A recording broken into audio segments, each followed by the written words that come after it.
and we're excited that you are with us today. And I'm just going to make sure that our live stream is working. And it looks like it is. But if you encounter any problems, please send a note in the chat. The chat is available to everybody. And I'm going to put our live stream link there in case, for whatever reason, you have to leave us and you want to watch elsewhere. This is also good to send along to folks. And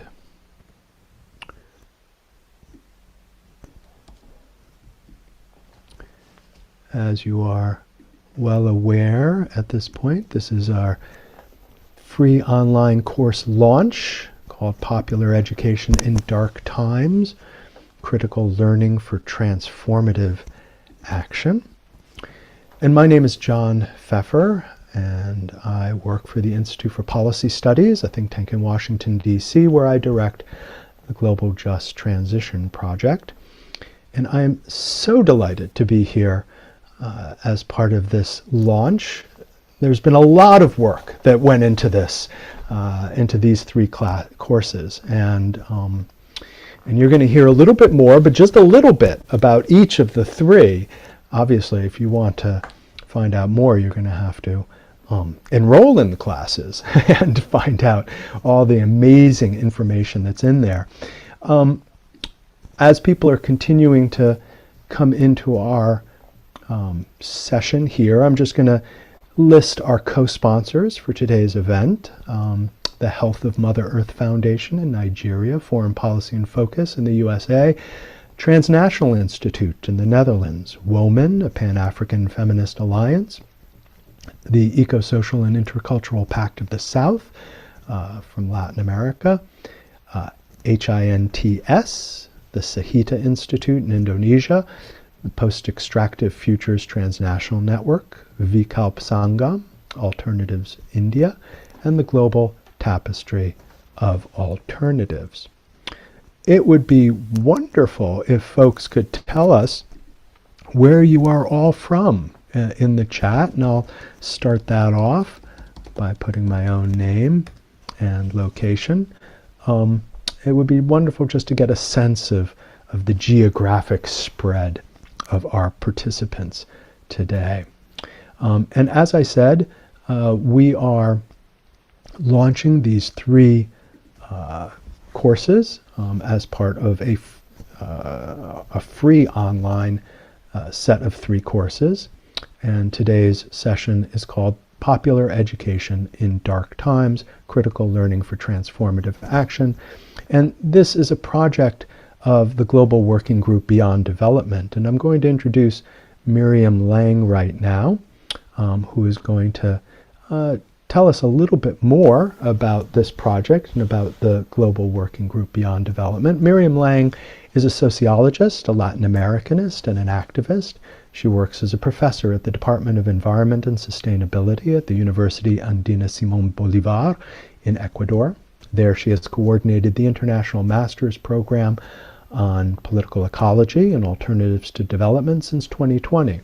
She's a member of the Pacto Ecosocial y Intercultural del Sur, that's the Ecosocial and Intercultural Pact of the South, since 2020, and I'll put her bio in the chat as well. Miriam, please join us.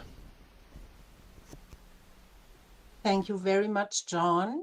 I'm very happy to be here with my fellow Global Working Group members and also some people who have accepted to comment on those courses we have been building over the last years. I would like to extend a warm welcome to everybody who joins this event, and especially to the people from East Asia I am seeing, Indonesia and Philippines, because it's really late for them. And I'm amazed that you are here. Yeah, so I would like to give you a short introduction to what the Global Working Group Beyond Development really is. For this purpose, I will share my screen and maybe add to my bio that I have been a co-founder of this working group, which has been operating since 2016. It is a space that dedicates itself to, we could say, knowledge production for radical change, for emancipatory systemic transformations, as we call it, in this very special period of history that we are living, that we have diagnosed as a multidimensional and also civilizational crisis.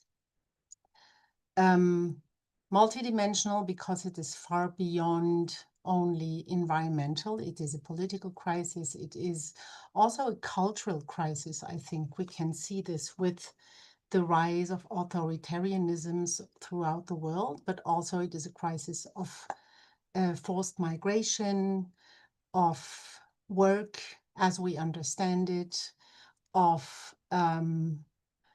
care, of inequality, which is at its highest point, etc. And it is civilizational because it is grounded in some very funding assumption of this Western modern capitalist civilization we are living in.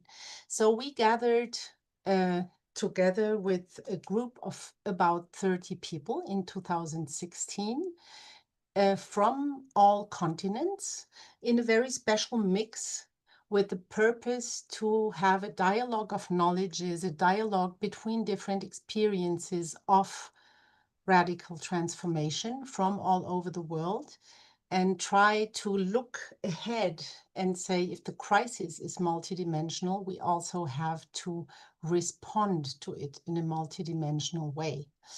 This working group was sponsored in its first years by the Rosa Luxemburg Foundation. This is a German foundation for political education, which is close to the left party. It was funded by the Rosa Luxemburg Foundation until 2022, and then it had to get independent, grow independent from that funding and look for other sponsors. But we are still here. And so one very important point was to get together not only geographical diversity from all continents, but also different schools of thought, feminist thought, unorthodox Marxist thought, decolonial thought, indigenous knowledge, ecological knowledge, etc., and merge them into a systemic intersectional approach to what was happening in the world. And so our focus has been to generate visibility for alternative pathways which are beyond the hegemonic developmental economic growth expansive paradigm, which has brought us to collide with planetary limits, we could maybe say. This working group has had a series of meetings since its funding, which you can see on this slide. The last one was in Indonesia, precisely, last fall, and has produced over the time these 4 books, which I warmly recommend you to investigate, to download. They are completely free, available on the Global Working Group webpage. But then,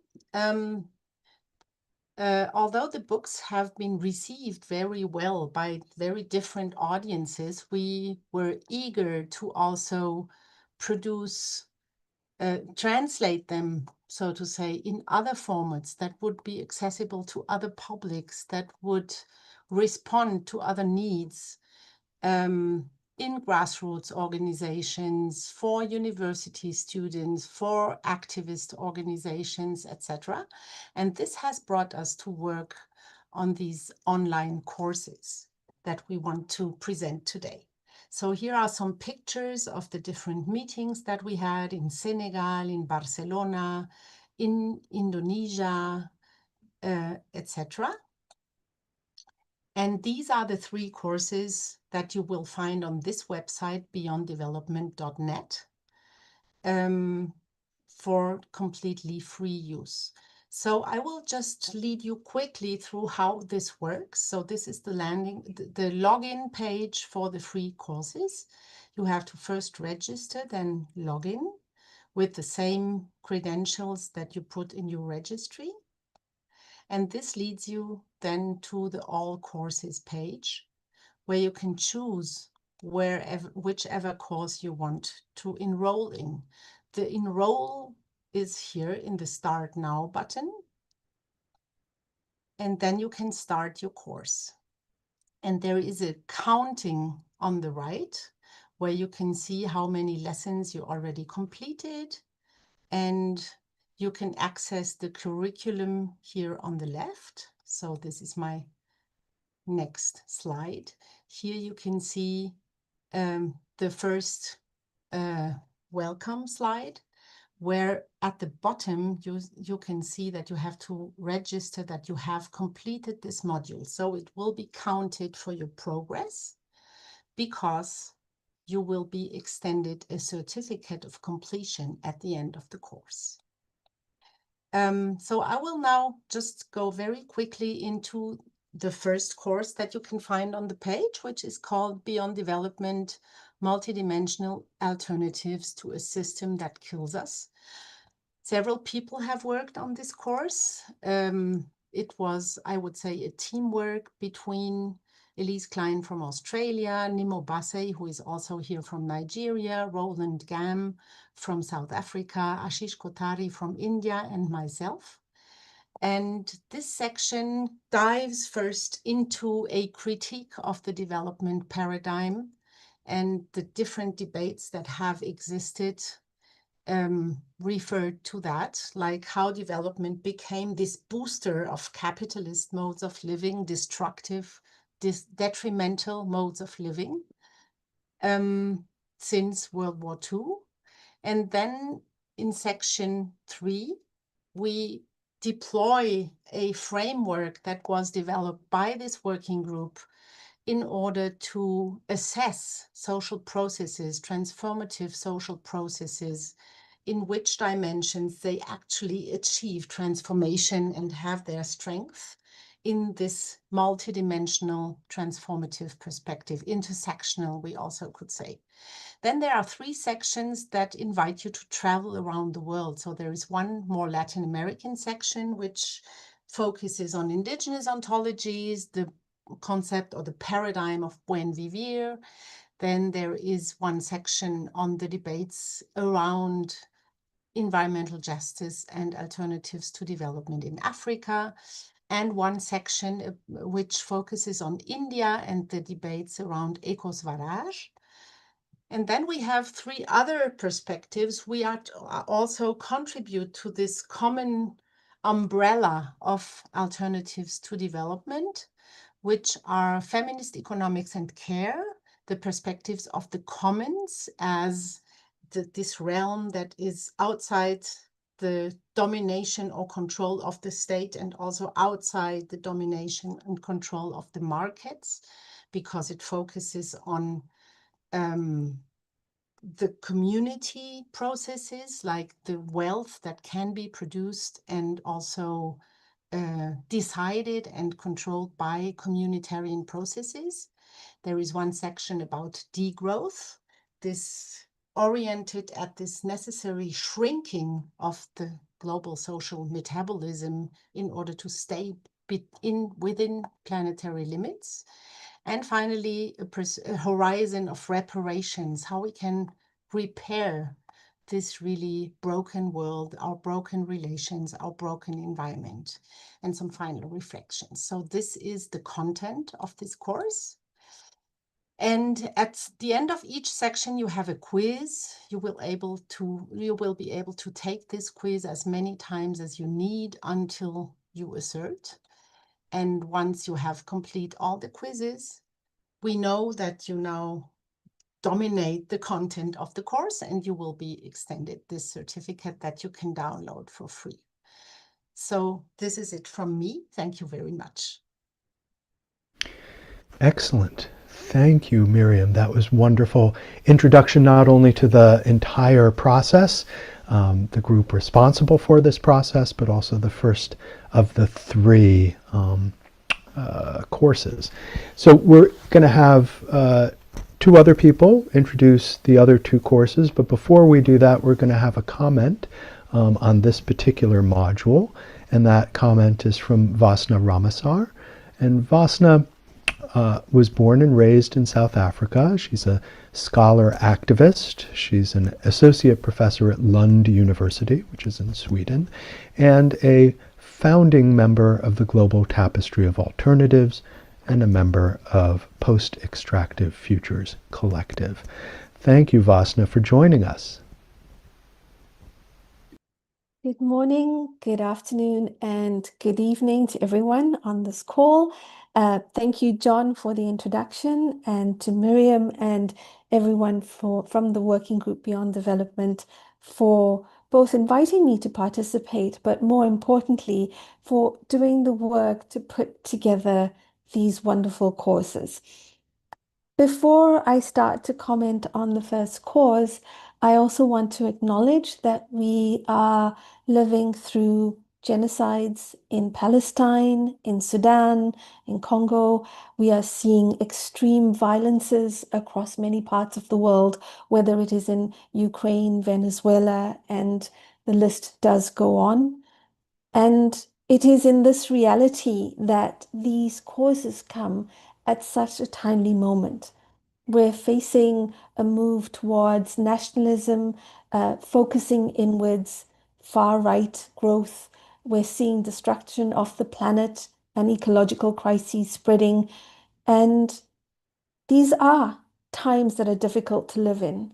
And as the course announces, it is also a system that is killing us, a system that is built on colonial capitalism that is actually fostering the destruction of the earth and all beings on it.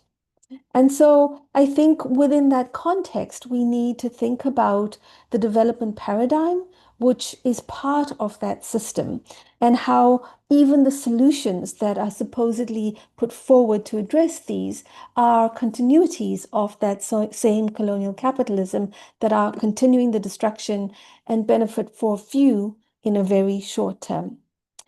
So with this world breaking taking place, we need to think about how do we take meaningful action, but also how do we actually do world making. And this first course really introduces us to those potentialities. We've all heard the saying that it's easier to imagine the end of the world than the end of capitalism. And I would suggest that what we see at this moment is we have both a narrowing of our imagination about how alternatives are possible and what they could look like, but also a reduction in our education, being mainstreamed into the same sort of modernity thinking. And so these courses open up for us to really look at the world differently, to see other possibilities of how we can live, building from below, but also thinking about how we organize collectively. Miriam has run through the range of courses that the subjects and the topics within the courses. And what struck me was exactly that holistic perspective of understanding it across the globe, of seeing us as a common community, but also knowing that we can learn from experiences that are diverse from Latin America through Europe, Africa, and so many other places, so that nobody's left out, but also that we see this as part of a common emancipatory project. And so for me, this is also something really important in terms of the work that we do as the Global Tapestry of Alternatives and Post-Extractive Futures, both of which endorse these causes. It is about creating those openings, those possibilities to live in the world differently.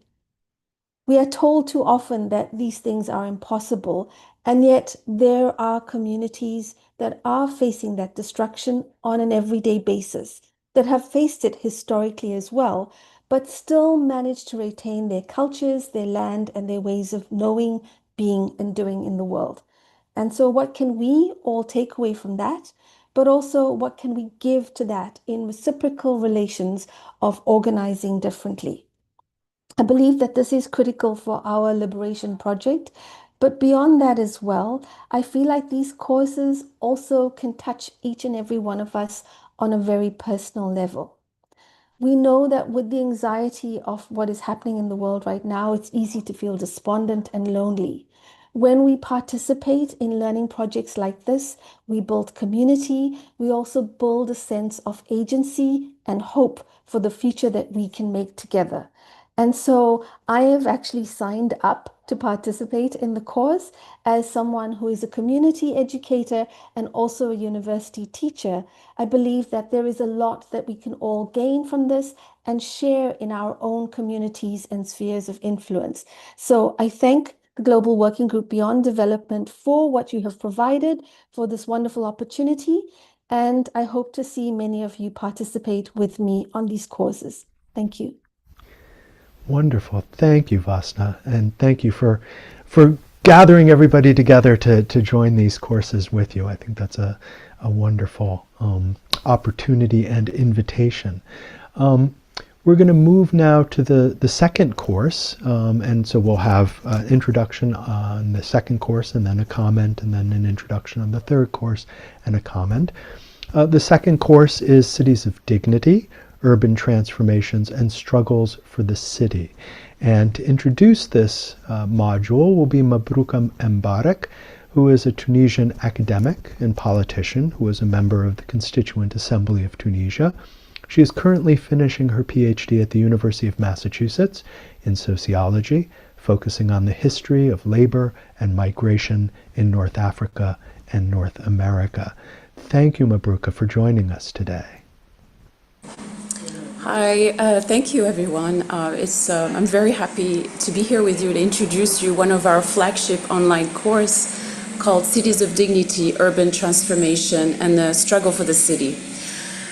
This course was the result of a realization within the Global Working Group Beyond Development. For a long time when we were thinking about alternative to capitalism and building a world built on equality, anti-racism, ecological balance, and a world free from colonial domination, we tended to look at rural areas.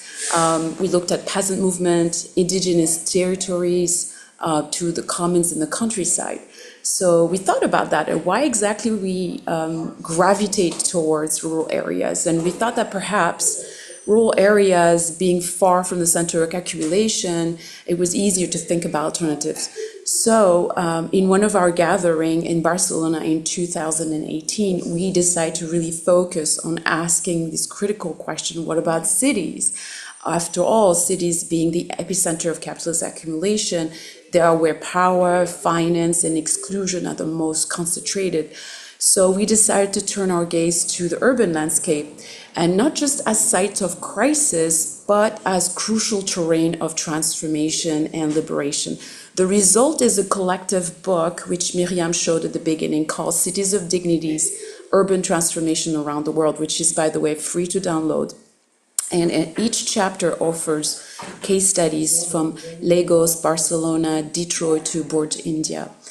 I, by the way, receive a lot of feedback regularly, people using it, not only in the course, they're discovering these case studies and they start research or they start talking about that in community. And it was the subject of a big discussion in Detroit, for example. Because again, we want to document these cases, not because they are successful, but it gives inspiration. People are not stuck in there's no alternative, we can't do anything, And so we're offering, cases from the Global South and the Global North.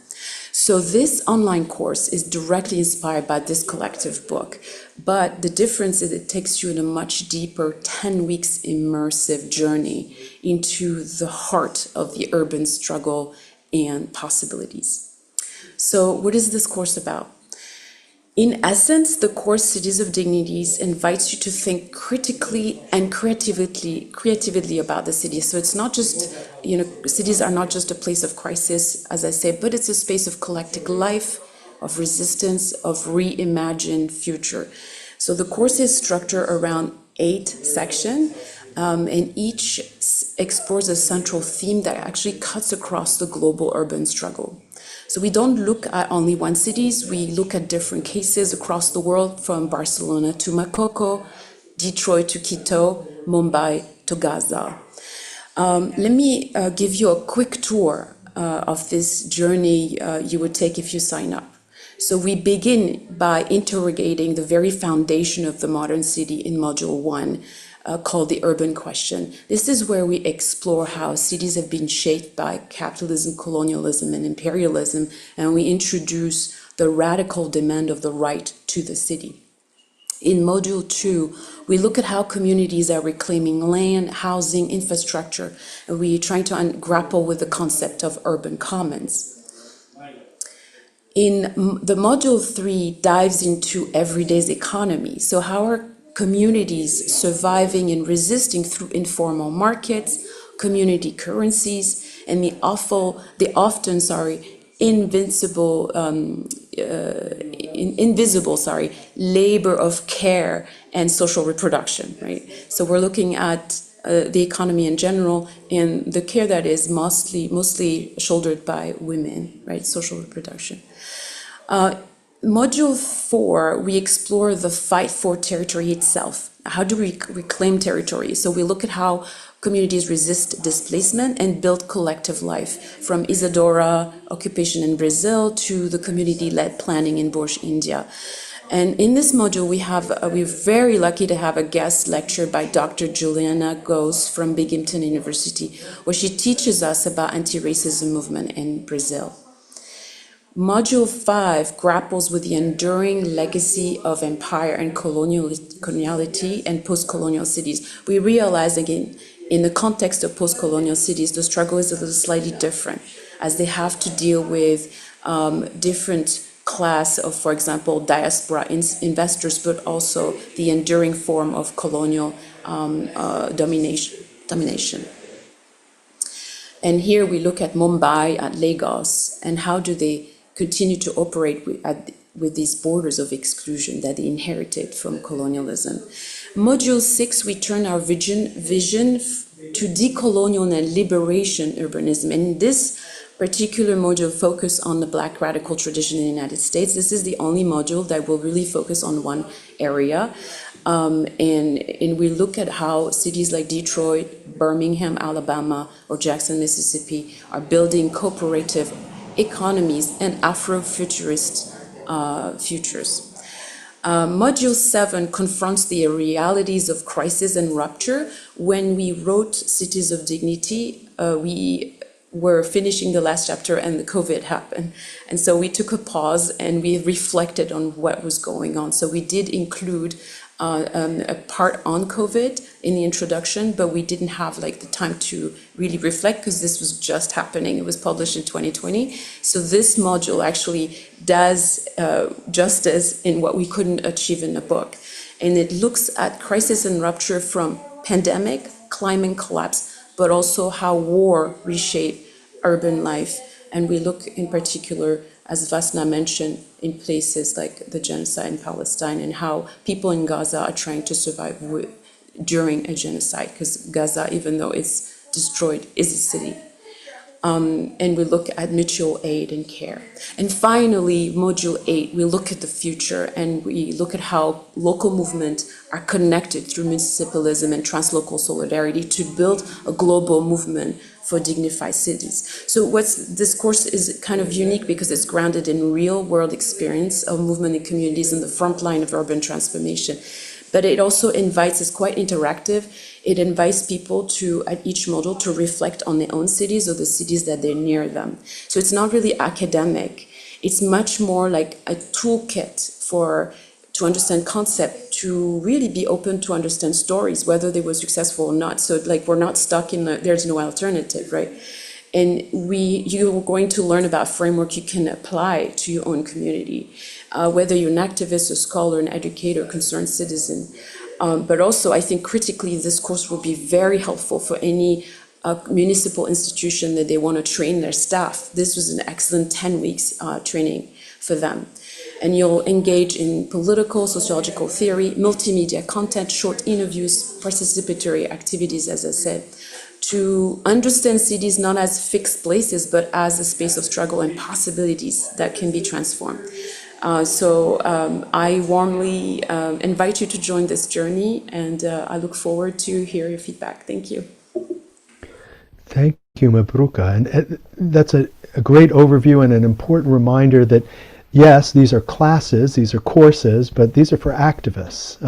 These are toolboxes that can be really essential for trainers, for getting us out into the streets, for changing things. Obviously, we're here to learn about things, but we're also here, of course, to change things as well.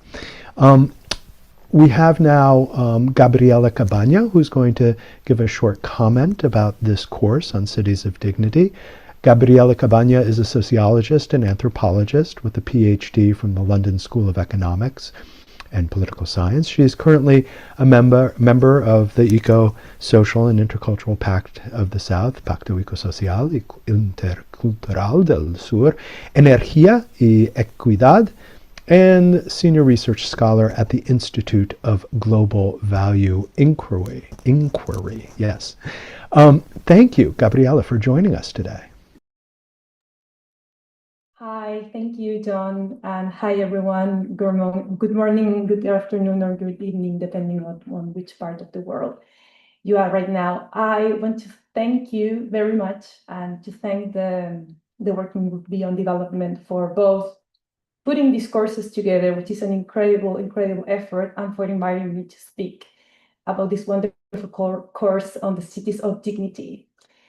And I think it's so important, and I really liked, I took a look at the course, and I also enrolled myself in it, just like Vasna did.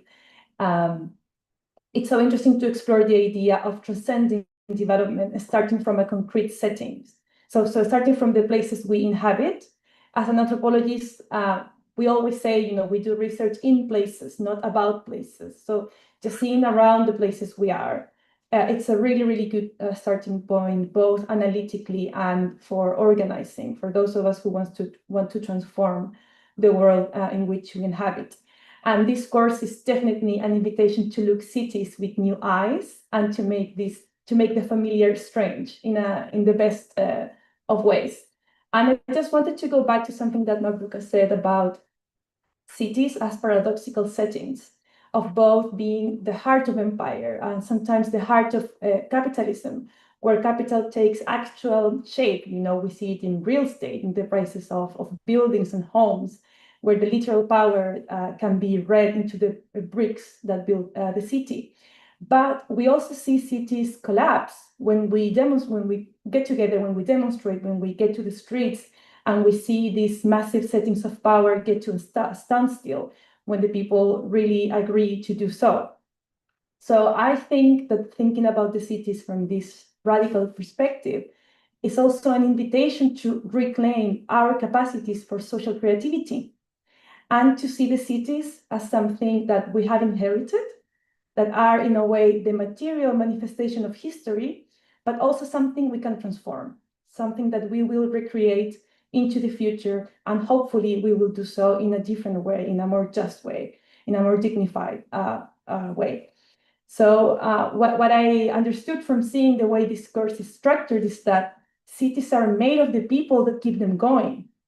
And the same is true for society at large, right? Like we can take this learning to also think about transforming society. So today we see cities as settings, as Mabruka was saying, mostly of violence, of speculation. But what I found really inspiring and of the way in which the course is structured is that we also learn about the power of solidarity that emerges when those considered outsiders work together. And there is so much to learn from these struggles. And I invite you to read of all these different cases and to see the the radical potential. And here I have to say, like, you can see that this group and the particular instructor of this course, Mabruka, she has like intimate knowledge of these processes, and it's really wonderful to see how well curated this is. So I'm looking forward to learn about all these cases. And I think that so often these processes remain hidden. We don't speak about them. We don't read about them in the media, in the mainstream media, when we live far away. It's very hard to connect and to learn and to hear from the protagonists of these processes what they learned, what they achieved, and maybe even learn that things that we in our cities take for granted are actually the fruit of these struggles. And just seeing this has like such radical revolutionary potential. So I think we need to learn from these wins and also from the things that maybe didn't work. And the invitation here is not just to learn about it, but also, you know, speak to your neighbor about it. Speak to the people you organize with, the people you struggle with. Also tell them, and this will certainly, you know, spark something new. And finally, and here maybe speaking more as an anthropologist, for me, it's so important to remember that cities can be otherwise. So we often hear, and this is a common staple that I hear as an anthropologist, that cities are necessarily places of hierarchy because cities are complex, because there are too many of us, and that it's the natural trajectory of humanity that cities will become these oppressive places in which, you know, someone has to command and there has to be violence in enforcing the order. But this is not true. And if we see the historical record, we see that it's full of democratic cities, cities dedicated to music, to enjoyment, cities that fostered and were the fruit of egalitarian relations. And these were egalitarian cities because the people fought for them and because they organized around these principles of commonality and of egalitarianism. So there is so much our cities can do differently, so much we have already done as humanity that is there in our history that we can reclaim and that we can recreate. So cities do not have to be the way they are today. They are not inevitably designed for hierarchy. We can do complexity otherwise in a more democratic and horizontal way.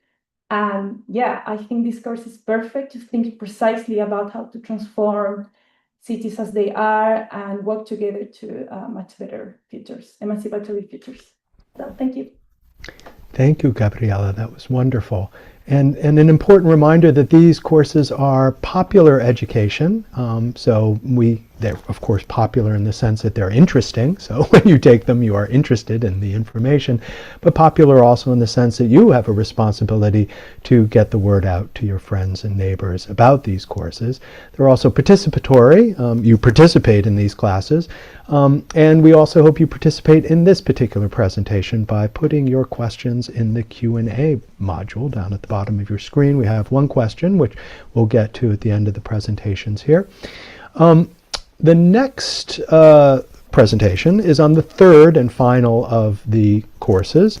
And this is going to be presented by Elise Klein. And Elise is an associate professor of public policy at the Crawford School at the Australian National University.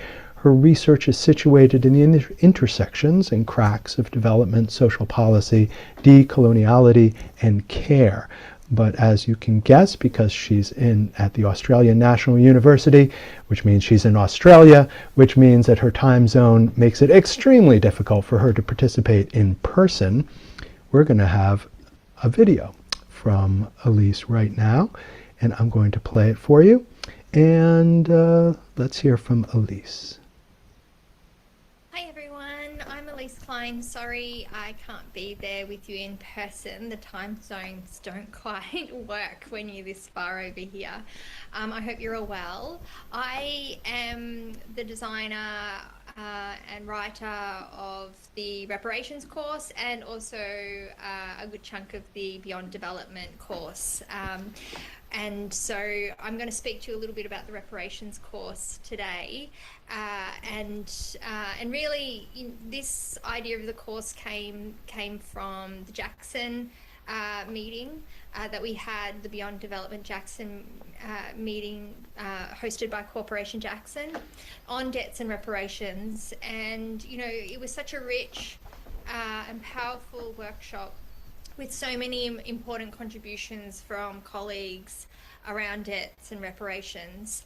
And so this course basically emulates a lot of the themes that really emerged from the course of the week that we had together. And so, you know, we start off with thinking about what are reparations, and, you know, thinking about sort of the long history that social movements have you know, have worked on in terms of demands for reparations. Thinking about some of the conceptual ideas around how people have thought about what reparations are.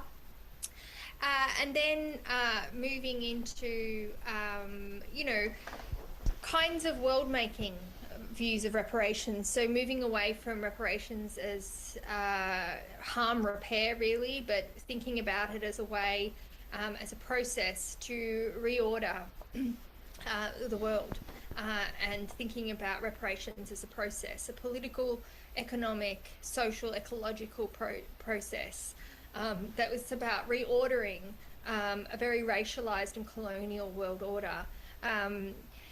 So in that way, we move through various other sort of perspectives and sections. So land back, there's a section on land back, and this, you know, particularly for First Nations peoples, and how important not just monetary and policy or political restructuring, but also the return of land in settler colonies. Thinking about the gendered impacts and gender dimensions of reparations, debt cancellation as being a long process of reparative justice in terms of debt cancellation, ecological reparations, repatriation of stolen ancestors and treasures and items, the work of repatriation that focuses on the Naga, the work of the Naga people that have been working to bring ancestors home. Then we move towards the end of the course where we're looking at the enduring politics of reparations. And I mean, this is very real. The kinds of, you know, huge movements for reparations globally, and yet constantly up against a belligerent, destructive global north that, you know, is unable to cough up and pay what is owed, to restructure relations, the global racial empire, if I can draw on Afemi Taiwo's work. So thinking about the enduring politics of reparations, but, you know, that also draws on, I think, the really rich work of the workshop that we had and the discussions we had in Jackson, and really thinking about reparations not as a payment but as a process of restructuring and reordering relations, and the work of social movements and how critical social movements are, not to wait for lawyers or the state to enact justice. They never do it themselves, or the state at least. That it comes from social movements, and how important the demands for reparative justice are, can and remain that way. And then we move to the conclusion. So I hope you enjoy, and to acknowledge, you know, this work is built on the backs of the many, for many, many, many years, from vast areas across the planet, the work of people who have fought for reparative justice, and to acknowledge the bravery and the resistance and the ingenuity of the work that they have done to get the space of reparations to where it is, the work of reparations, to acknowledge all the people that have come before, and all the communities and scholars and activists who we draw on for this course to be possible. Thanks. Thank you. Thank you, Video Elise, for your presentation. We are now going to go to a comment about the reparations module, and that's going to come from Reine Baïmey, who will be speaking French. So if you speak French, you will be able to hear it in French. If you want to hear the translation, go to the interpretation button at the bottom and make sure that you hit that. Reine Fadonougbo Baïmey is an Abidjan-based ecofeminist and climate justice activist. She serves as a key organizer and regional leader for the WoMin Pan African Feminist Alliance, spearheading campaigns for gender justice, climate reparations, and the defense of indigenous land and water rights across West and Central Africa. Thank you so much for joining us, Reine.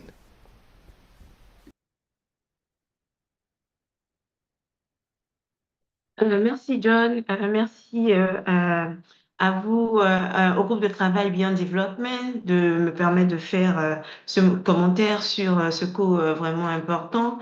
Et je pense qu'il était aussi important d'écouter les autres intervenantes, que je remercie déjà pour leurs interventions et à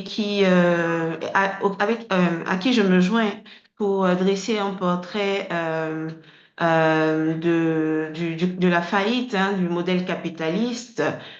Et je pense que c'est un des traits communs qui revient dans les trois cours qui ont été présentés. Le capitalisme mondial est en faillite et en crise, et cela frappe de plein fouet le continent africain. Le continent étouffe aujourd'hui sous une dette colossale de plus de 1100 milliards de dollars pour rembourser pour rembourser les banques et les institutions financières internationales. Les États doivent sacrifier leur budget public, un coût socio-économique violent qui est entièrement externalisé sur la nature, pillé par l'extractivisme, et sur les femmes qui, elles, portent gratuitement la charge de la survie des communautés. Alors,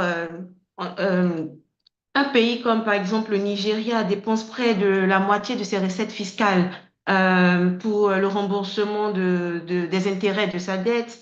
Le Cameroun, des pays comme le Cameroun, le Ghana, le Mozambique ou même la Zambie sont obligés font face à des coupes budgétaires importantes en ce qui concerne les services essentiels de base pour leur population. Le FMI, plus récemment en Afrique de l'Ouest, au Sénégal, le FMI et la Banque mondiale veulent que le Sénégal restructure sa dette, et nous connaissons les conséquences désastreuses de ces mesures d'austérité sur les économies, donc sur l'inflation, le pouvoir d'achat des populations, la privatisation de l'économie. Voici autant de réalités qui font comprendre que la dette n'est pas juste un simple concept économique. La dette est une arme de domination, de contrôle qui est utilisée par les pays occidentaux, les anciennes puissances coloniales, pour continuer à maintenir les pays de la majorité globale et particulièrement les pays africains sous domination pour continuer la spoliation des ressources naturelles et bien d'autres. Et c'est en cela que pour moi, ce cours, il est particulièrement important. Le cours sur la dette et les réparations, en ce sens que l'un des intérêts de ce cours sur la dette sur les réparations et la dette est qu'au-delà des aspects académiques que le cours articule, il permet également de susciter une remise en question, une réflexion critique profonde du modèle extractiviste et capitaliste dominant. Et il s'oppose puissamment à l'économie orthodoxe des modèles dominants que les institutions financières internationales nous imposent à travers voilà, les modèles de financement, la dette, l'austérité, etc. Alors, pourquoi ce coût je pense que voilà, ce cours il est également important parce qu'il nous permet de dépasser la notion de charité et de nous éloigner des excuses de façade. Les approches traditionnelles réduisent souvent les réparations à une simple transaction, des compensations financières isolées ou des déclarations abstraites sur les droits de l'homme. Par contre, ce cours s'attaque aux racines du problème en reliant les points de l'histoire pour montrer que la colonisation, l'esclavage, l'apartheid et les génocides ne sont pas des événements isolés du passé, mais ce sont les structures fondatrices qui continuent d'alimenter l'architecture actuelle et les inégalités mondiales qui continuent les inégalités mondiales qui continuent de construire nos réalités. Alors, ce cours, pour moi, il est aussi important parce qu'il s'inscrit parfaitement dans l'agenda actuel du continent africain. Alors que, par exemple, l'Union africaine intensifie ses efforts autour de la justice réparatrice en ayant déclaré une décennie des réparations et que, par exemple, les Nations unies ont récemment reconnu l'esclavage comme étant l'un des plus grands crimes contre l'humanité. Il y a un véritable élan diplomatique à saisir, je crois. Et ce cours nous permet d'imaginer et de définir ce à quoi les réparations pourraient ressembler et identifier les approches, des stratégies pour atteindre et pour les atteindre, comme tout à l'heure Lise le mentionnait dans sa vidéo. Les réparations doivent impérativement passer par l'annulation inconditionnelle des dettes souveraines illégitimes et le démantèlement des modèles économiques extractivistes qui enrichissent le Nord global au détriment des écosystèmes et des communautés africaines. Et je pense aussi que voilà, ce cours va vraiment, il va profiter à beaucoup d'acteurs, à tout le monde de façon générale. Comme Vasna et Gabriela disaient, elles allaient s'inscrire ou elles étaient déjà inscrites à ce cours. Au niveau de WoMin également, moi et toute l'équipe qui travaille sur la dette et les réparations pensons nous inscrire à ce cours parce que ça sera une opportunité formidable d'apprentissage, mais de discussion aussi. Et comment les discussions que nous allons pouvoir avoir au cours de ce cours-là vont nous permettre de repenser ou d'organiser notre travail programmatique. Alors, et je pense que pour les organisations, ce cours aussi va être une opportunité formidable d'apprentissage pour les organisations, les mouvements sociaux, les collectifs écoféministes, tous ces acteurs-là qui sont engagés dans la défense euh, des droits de l'homme, la défense et les outils juridiques. Je pense que ce cours va donner des outils juridiques, politiques, économiques nécessaires pour permettre de passer de la théorie à l'action, pour permettre de quitter une posture de simple opposition et entrer dans une dimension un peu plus réactionnelle euh, pour développer des stratégies qui soient proactives. Et je pense que l'intervenante précédente l'a aussi mentionné, voilà, d'ancrer la question des réparations dans une critique plus structurelle et dans une logique de processus. Hein, pas juste des simples compensations financières pour lesquelles voilà, on s'organiserait, mais les réparations ont vraiment un potentiel transformationnel important et ce coût-là va vraiment permettre aux acteurs de la société civile, aux organisations, voilà, d'ancrer leur travail dans une dimension beaucoup plus structurelle, de critique beaucoup plus structurelle. Les étudiants également, et je pense le monde académique va également bénéficier de ce cours-là parce qu'il permet de déconstruire les modèles économiques et juridiques qui sont eurocentrés de façon générale. Il va apprendre aux étudiants à analyser, par exemple, de manière critique les systèmes internationaux, à comprendre comment la finance mondiale fonctionne et comment les accords commerciaux et les injustices environnementales contribuent à perpétuer euh, une véritable dette climatique et écologique historique. Alors, peut-être que je sais que le temps qui m'est imparti n'est pas tellement grand, mais je vais peut-être conclure rapidement en disant que ce cours est fondamental parce qu'il ne traite pas les réparations comme une simple doléance ou une simple grief qui tournait vers le passé. Mais il définit plutôt les réparations comme un outil de transformation structurelle et radicale pour l'avenir. Il permet aux personnes les plus marginalisées par le modèle patriarcal et capitaliste dominant d'accéder à la justice réparatrice. Il nous permet, euh, il nous permet il nous permet de mettre au défi et d'imaginer comment construire un monde où les politiques mondiales seraient dictées par autre chose que le profit, où les politiques mondiales seraient dictées par la responsabilité écologique, la guérison collective, et non pas par la préservation d'une domination héritée de l'histoire. Merci, je pense que c'est tout pour moi. Thank you, Reine. That's really wonderful, and an important reminder that, yes, individuals can sign up for these classes, but there can be as well collective engagement with these classes.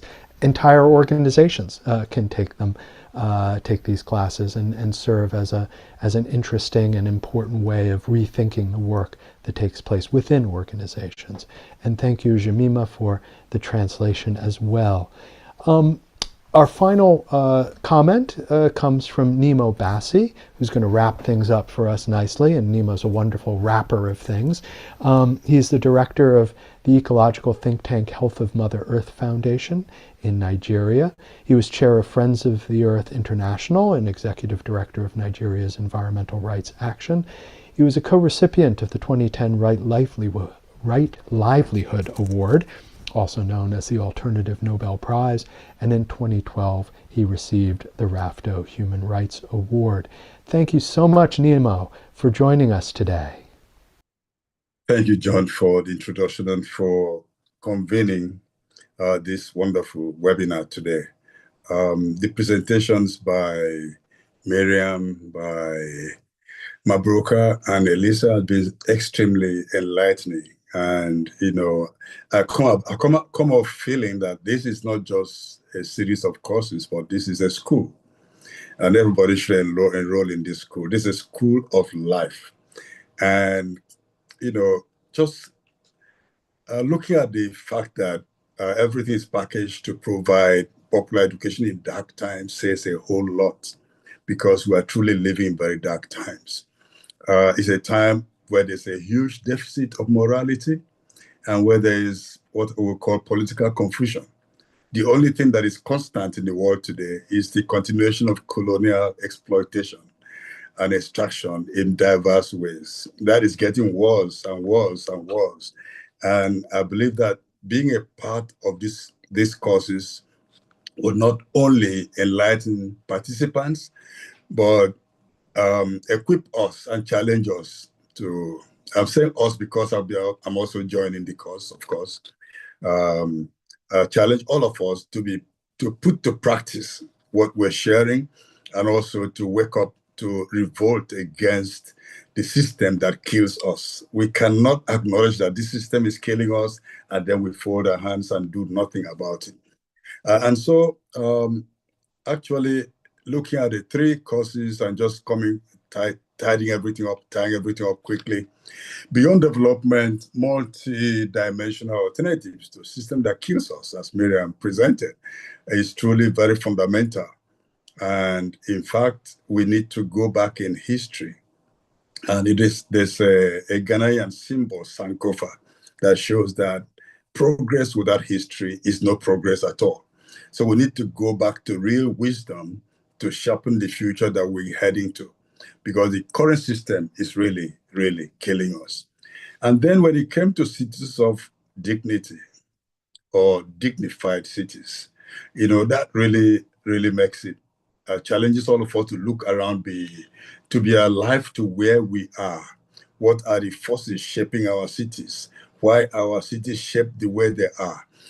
Why is there so much inequality in the city? And the fact that the city is the epicenter of capitalist accumulation just says it all. And so we're not just going to be looking through the course, not just looking at cities and drawing maps, but fighting for territories and building truly post-colonial or anti-colonial cities, cities that are not following the framework that was set by colonial masters, but cities that truly liberate. And, I remember when some of our comrades were, including Miriam, were in Makoko, which is a floating city in Lagos. We could really see a city built by the people, a city that is, adapted to global warming and sea level rise. But there's a city also that is being challenged by the system. The governments and speculators who want waterfront locations for luxury apartments, for leisure, and for everything that excludes the real people are fighting very hard. Very hard. Makoko has been largely demolished. There were a lot of resistance, a lot of work in January this year. But right now, we're waiting to see what is going to be the next steps. And then, of course, when we look at what has happened in Gaza, I would just think about the dignity of the people who are living in tents. The people in Sudan, in South Sudan, the people in DRC displaced by extraction. We really see that we need to fight for dignity even in our city spaces. Cities are not neutral spaces. They are spaces for struggle, and we must be active in that. And then finally, the presentation, the course on reparation and debt is so critical, because debt is not only colonial, it is extractivist. It's about that, and most of the time, debt is just another way of exploitation and expropriation. It's not just a question of money exchanging hands that you have to pay back. No, the money is not changing. It's your own money that sometimes people borrow their own money through the World Bank and they can never finish paying back the interest on the loans on their own money. And reparation is so critical also because recently, I think last week or so, African leaders and Caribbean leaders met in Ghana and adopted the principle for reparatory justice, requiring that those who had created all the havoc, especially slavery, should formally apologize for that. And so the courses will help equip participants with how to make amends for past harms and also to fight against current systemic injustices. One other conference that I remember is one I participated in November 2025 on colonialism. And that conference declared that colonialism is a crime. And so all this called for reparation, and we have to look for who is actually owing whom. Thank you. Nnimmo, you, as usual, wrap things up lovely, in a lovely manner, and in a timely manner, because we are now just at the end of an hour, and everyone has been wonderful in terms of their adherence to our time schedule. So we've managed to include a lot of voices in this period of time, and we've managed to also get a bunch of questions. And I'm going to group those questions into 3 categories, and of course maybe we'll get some more questions, but at least the first 7 questions. One category is kind of the mechanics of the course, of the courses, and that question is going to go to Miriam.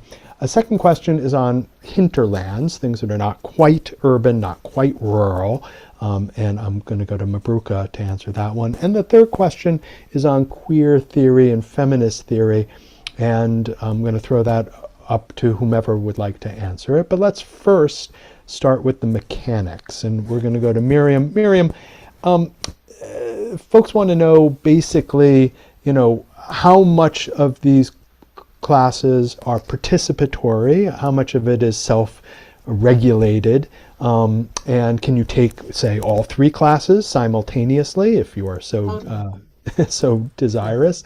So please give us a little bit more information about that.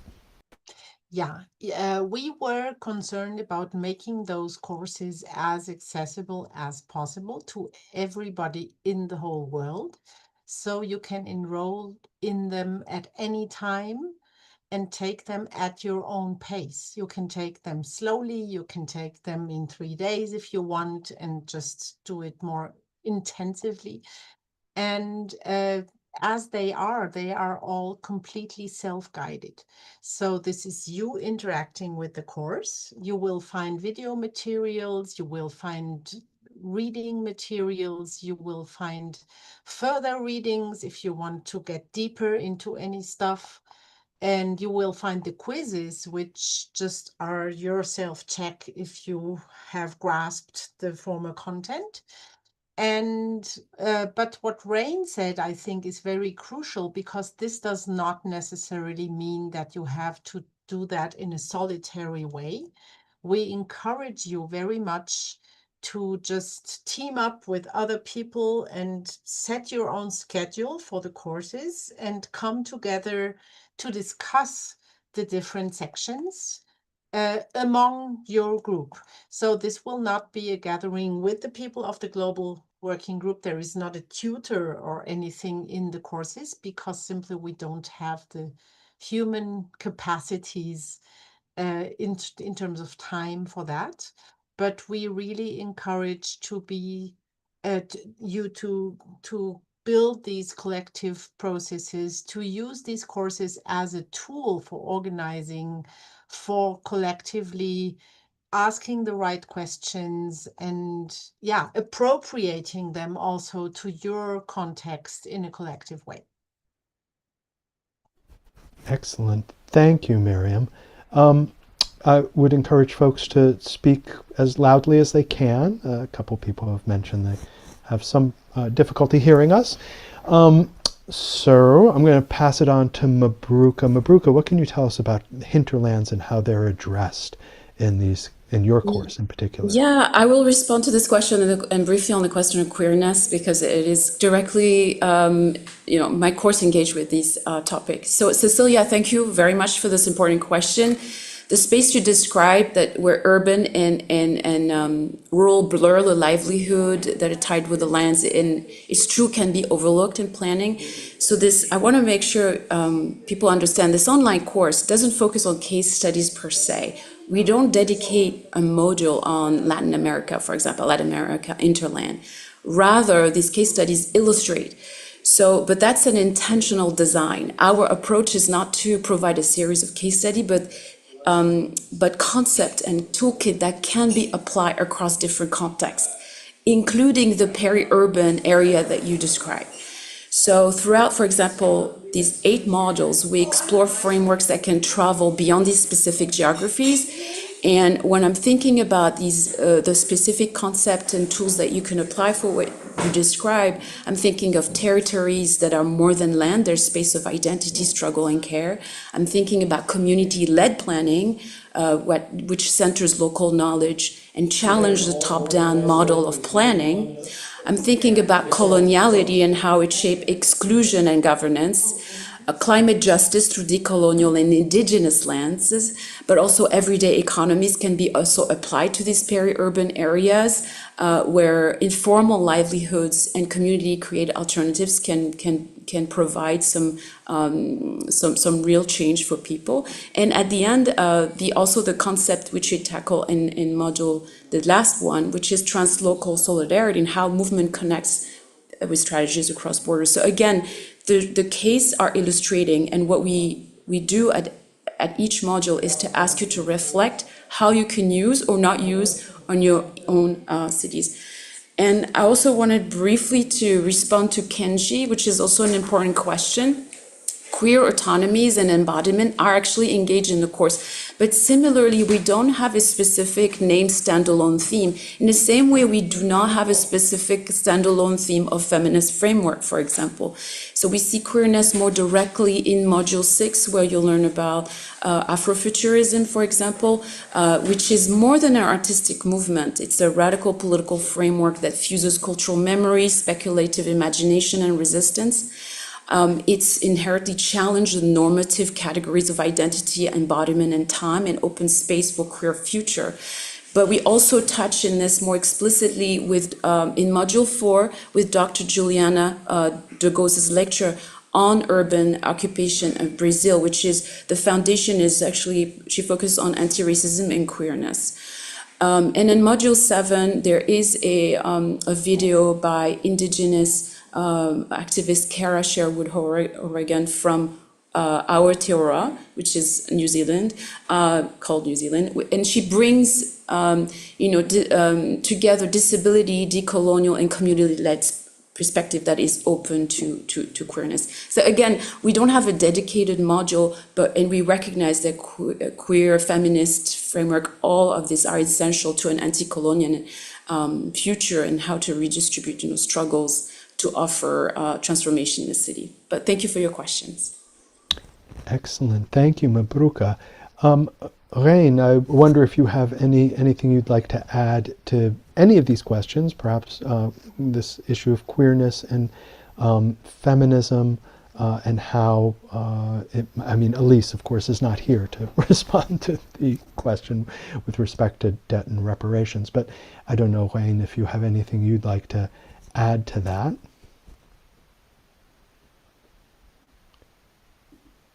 I'll give you a moment to... Merci, John. Non, pas du tout. J'ai pas de réponse. Je me suis même retrouvée dans les éléments de réponse que Mapoka a apportés. Donc, j'espère que voilà, ce sont des éléments satisfaisants pour les différents participants et surtout pour ceux qui ont posé les questions. Excellent, thank you. One more question is about discussion group facilitators, and while there isn't that functionality within the courses right now, there has been a suggestion that maybe there could be volunteers who could lead such an effort from Kimberly Dark. Miriam, any thoughts on the incorporation of volunteer discussion leaders? You're muted, Miriam. Let me just read Kimberly's text. Yeah, I think we are totally open to offering like one-time discussion events with a bunch of people that are enrolled. I think this is feasible. We just didn't want to commit to do that on a regular basis throughout the next 2 years or so. But yes, you can reach out to us. For example, you can find my email, I think, quite easily in the internet, or I can put it in the chat here too, if you would be willing to moderate such a thing. We can set up the space, and we can also invite some of the people that appear in the courses maybe to attend. That would be a process in the making, as everything that we do is experimental, but I think it's a nice idea. Thank you. Miriam, Mabruka. Yeah, I just wanted to add that this course is not just what you see online, it's also the community that is going to be created, the sort of meta community, the discussion forum, the quorum, the cohort forum. And so even if like today we don't have the capacity to build that, what I wanted to say is the participants are making this course as much as we did. And so we are very open that if all the participants someone wants to take the lead and create a forum, create a discussion forum or a cohort group, whatever it is in any platform that you wish, we are very open to that because again, we don't have ownership on the course is yours. That's an important reminder. Thank you, Mabruka. This is a collective effort, that not only a collective effort in producing these classes, but a collective effort that involves everyone who participates in these classes as well. I'm going to give Vasna, Gabriela, and Nnimmo a final chance. I know you haven't raised your virtual hands, but I want to give you a final chance if you have any final comments before we wrap this up. And there is enthusiastic shaking of heads. So we will then say thank you to everyone for coming out. Thank you, of course, to the presenters and the commenters. both live and virtual. It's been a wonderfully informative session and an inspiring session because it really presents these classes not just as a kind of static educational model, but as an opportunity for organizing, an opportunity for organizational transformation, an opportunity to get out into the world and change things for the better. I'm going to just very quickly remind folks of who our co-sponsors were: Health of Mother Earth Foundation in Nigeria, Foreign Policy and Focus in the US, Transnational Institute in the Netherlands, WoMin Pan African Feminist Alliance, the Ecosocial and Intercultural Pact of the South in Latin America, HINTS, Sahita Institute in Indonesia, Postextractive, Futures, Transnational Network, Vikalp Sangam, Alternatives India, and the Global Tapestry of Alternatives. I sounded a little bit like those disclaimers at the end of a medical products advertisement. But my name is John Feffer, and I'm with the Institute for Policy Studies, and I want to thank you once again for joining us. We will have this available as a video, and we will send that link around to everyone who registered for this class. So once again, thank you, and have a wonderful day. Thank you so John. much. Thank you all. Thanks everyone for coming. Goodbye. Take Enjoy the care. course.